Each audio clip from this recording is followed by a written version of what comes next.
வணக்கம். 5 மாநில தேர்தல் சம்பந்தமான கருத்து கணிப்பு முடிவுகள் தொடர்ந்து வந்துட்டு இருக்குது. நாமளும் ஒவ்வொரு கருத்து கணிப்பு முடிவையும் ஷேர் பண்ணிட்டு இருக்கிறோம். ஸோ இந்த வீடியோல நாம அசாம் மாநிலம் சார்ந்த கருத்து கணிப்பு முடிவை தெரிஞ்சுக்க போறோம். செஃபாலஜிஸ்ட் சாவியா சாச்சி. ஸோ நம்ம ஏற்கனவே சொல்லியிருந்தோம், அவர் ஒவ்வொரு மாதத்திற்கும் அந்த மாதத்தினுடைய ட்ரெண்ட் எப்படி இருக்குது அப்படின்றத கருத்து கணிப்பா வெளியிடுவாங்க. ஏற்கனவே நம்ம ஜனவரி மாதத்தினுடைய ட்ரெண்ட் என்ன அப்படின்றத பார்த்துட்டோம். பிப்ரவரி மாதம் சார்ந்த கருத்து கணிப்பு முடிவு அசாம் மாநிலம் சார்ந்த 2வது ஒப்பீனியன் போல அவங்க வெளியிட்டு இருக்கிறாங்க. ஸோ யாருக்கான வாய்ப்புகள் இருக்குதுன்னு பார்க்கலாம். வடகிழக்கு மாநிலங்கள்ல இருக்கக்கூடிய பெரிய மாநிலம் அசாம். மொத்தமா 126 சட்டமன்ற தொகுதிகளை உள்ளடக்கியது. 64+ இடங்களை பிடிப்பவர்கள் வெற்றி பெறுவார்கள். தற்பொழுது பாஜக தலைமையிலான என்டிஏ அரசாங்கம் ஆட்சியில் இருக்கிறாங்க. ஹிமந்த பிஸ்வா சர்மா மாநிலத்தினுடைய முதல்வராக இருக்கிறாரு.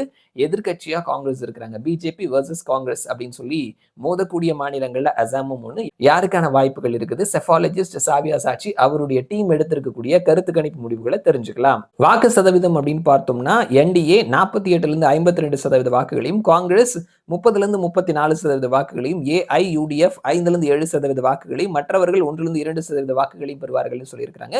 சீட்டா கன்வெர்ட் ஆகும் பொழுது என்டிஏ 77லிருந்து 87 இடங்களையும், காங்கிரஸ் 33லிருந்து 43 இடங்களையும், ஏஐயுடிஎஃப் 2லிருந்து 6 இடங்களையும், மற்றவர்கள் 0லிருந்து 2 இடங்களையும் கைப்பற்றுவார்கள்னு சொல்லியிருக்கிறாங்க.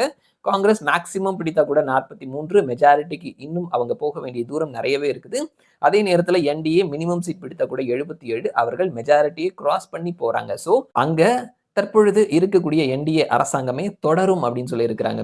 மீண்டும் அங்க பாஜக தலைமையிலான என்டிஏ அரசாங்கமே வெற்றி பெறும், அவர்களினுடைய ஆட்சியை தொடர்வதற்கான வாய்ப்புகள் இருக்குது அப்படின்னு சொல்லிட்டு செஃபாலஜிஸ்ட் சாவியா சாச்சி அவருடைய டீம் எடுத்து வெளியிட்டு இருக்கக்கூடிய கருத்து கணிப்பு முடிவுல சொல்லியிருக்காங்க. பார்க்கலாம் என்ன நடக்குது அப்படின்னு சொல்லிட்டு மறுபடியும் நான் உங்களை இன்னொரு வீடியோல சந்திக்கிறேன். அது வரைக்கும் நன்றி.